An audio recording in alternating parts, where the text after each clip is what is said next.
Hi, creative people. Today we're going to talk about 4 reasons why it's really important to slow down. We all say that we want to relax, we want space to feel better in our day, and one of my important questions is, do we actually want that? Because the key thing that shows us whether or not we want something is whether or not we actually take the opportunity to do that when we have the chance. So do you actually want to relax? When you have the chance, do you add busyness or do you get space? If you're anything like me, you might need to convince yourself to take the very slow steps toward genuine relaxation and genuine rest. So reason 1 for why it's really important for you today, every day of this week, the entire new month, to slow down. And the first one is reconnect with your body. You need to reconnect with your body in a very intentional way, because when you don't take the time to slow down, you end up instead building up stress, and that means building up tension. And before you know it, your muscles are tight and uncomfortable. You're trying to work backwards, essentially. And it is so much better to take the time to slow down even before you're at this place of pain, so that you can think ahead for yourself. Plan out, how do I want to live my days? Do I want to take slow, deep breaths and take good care of myself? Or do I want to push through until I'm injured, essentially? And coloring is one of these, not a task, one of these activities that feels kind of pointless, and honestly that's exactly the point. It means that you have to slow down and do something that is not productive.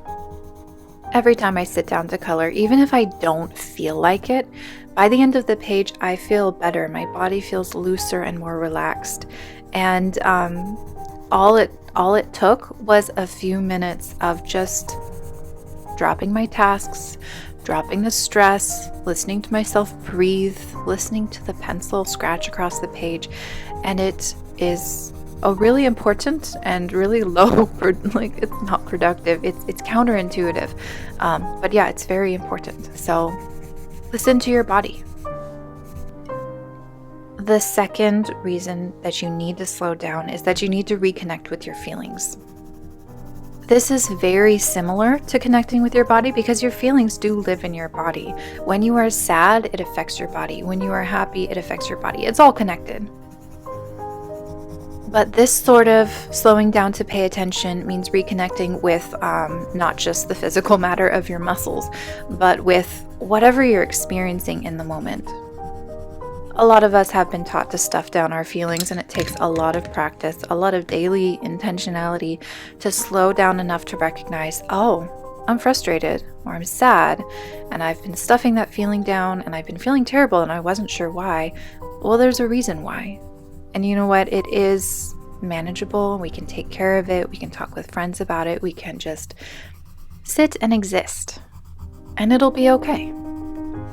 There are going to be a lot of layers that you discover about how you're feeling and why, if you just slow down enough to listen to your inner voice. And no lie, this is hard to do. This is extremely hard to do. So if you're facing this and trying to, for the first time, get yourself to slow down enough to pay attention to how you're feeling inside, let me just reaffirm the fact that you are being really brave right now. Slowing down is a very brave task. When you slow down enough, you start hearing the uncomfortable things inside, and then you stay there and address them and comfort them even. That's extremely brave and extremely difficult work. So amazing job. Keep that inner dialogue going. My third reason for why it's really important to slow down is that you need to reconnect with your surroundings. This is essentially the process of grounding. You reconnect with all of your senses. So as you're coloring, as you're sitting down and slowing down, what sounds do you hear? What do you see around you? What does it feel like to sit in your chair? Is the ground under your feet soft like a carpet? Or is it hardwood floor? What does it feel like? And how does your body interact with all of these senses? This practice of grounding is you deciding to exist in the present. And that seems extremely simple. It seems so simple, but let me assure you, it is not. If you have ever experienced a trauma trigger, you are experiencing your brain becoming non-linear. You are living in the past experience as if it is happening in the present. It has been activated and it is taking over your mind as if this bad thing is happening now. As you can imagine, that is extremely scary when that happens, and it feels like, since it is non-linear, like it will never end.